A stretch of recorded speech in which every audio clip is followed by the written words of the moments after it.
warahmatullahi wabarakatuh. Nama saya Melisa Ardina dari kelas 12 TJKT 2. Saya melakukan wawancara ini untuk memenuhi tugas akhir dari mata pelajaran Bahasa Indonesia. Ini adalah video wawancara saya dengan seorang narasumber, yaitu pengacara Bapak Halomon Purba SH.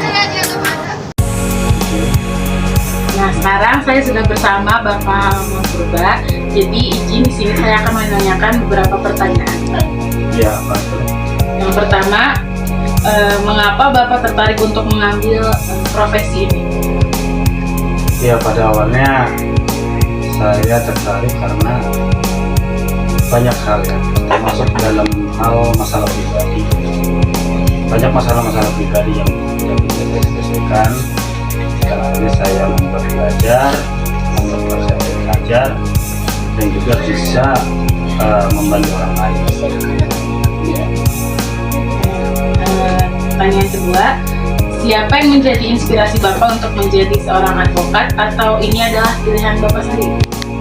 Ada beberapa. Pada awalnya saya terinspirasi dari orang-orang yang sering berbicara di televisi. Saya lihat mengapa mereka bisa bicara, termasuk dalam membicarakan masalah-masalah hukum yang ada di negara kita, terutama kepada Bapak Adnan Budi Nasution yang merupakan pelopor daripada LBH, Lembaga Bantuan Hukum, di mana lembaga itu adalah suatu lembaga pencari keadilan yang tidak dipungut biaya. Artinya dari dasar itu Pak Nanduyung mau berkontribusi untuk mencari keadilan bagi masyarakat tanpa dibayar, di mana untuk menggunakan tenaga itu sangat mahal biayanya. Tetapi dengan dimulainya adanya lembaga bantuan itu, di mana dibiayai oleh negara, menjadi bisa bagi masyarakat untuk memperoleh keadilan yang dimana haknya itu tidak bisa didapatkan, dan pengacara bisa dipakai dengan melalui lembaga. Nah, sejauh ini bagaimana tantangan atau suka duka yang Bapak hadapi? Kalau tantangan banyak, termasuk sekarang ini kan banyaknya oknum-oknum penegak hukum yang bisa dikatakan bermain-main dengan hukum, yang membuat kita juga menjadi agak lebih sulit untuk menegakkan hukum. Banyak oknum sekarang ini, apalagi 10 tahun terakhir, banyak permainan-permainan hukum yang artinya kita terkadang juga bisa terbawa arus karena sistemnya itu kurang bagus, dimana walaupun kita menjadi orang baik, tetapi kalau sistemnya buruk, artinya kita terseret dengan sistem itu. Jadi kita juga berharap kepada pemerintah agar segera bisa menyelesaikan persoalan-persoalan penegakan hukum sekarang ini, karena banyaknya oknum-oknum penegak hukum, baik itu di kepolisian, kejaksaan maupun di pengadilan, yang membuat kita juga susah mencari keadilan. Yang pada intinya orang yang berduit itu yang menang, seperti itu. Banyak seperti itu yang kita alami. Punya uang, punya apa? Iya, jadi itu tantangannya kita menjadi sulit. Banyak hal lah, tetapi itu kita harus optimis bahwa kita harus pasti nanti akan menjadi benar. Di mana sih tempat Bapak menempuh pendidikan? Saya menempuh pendidikan di Universitas Malang,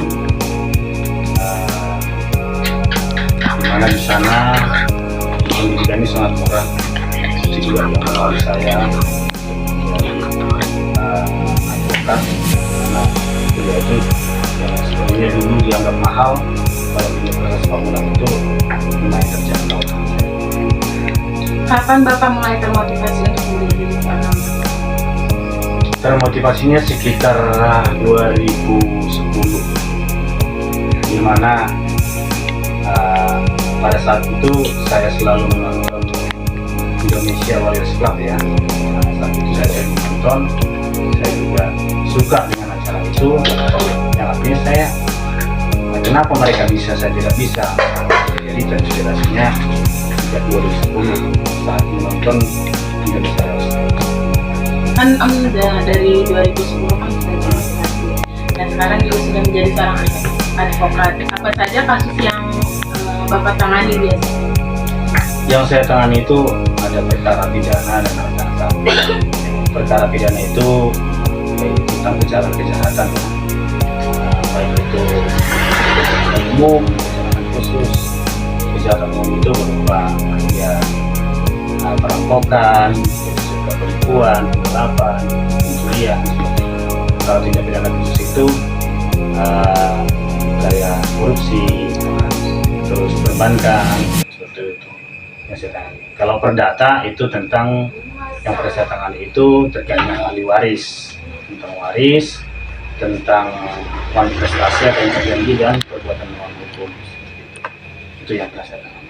Terima kasih atas waktunya. Semoga Om selalu bisa menegakkan keadilan di negeri ini. Ya, terima kasih.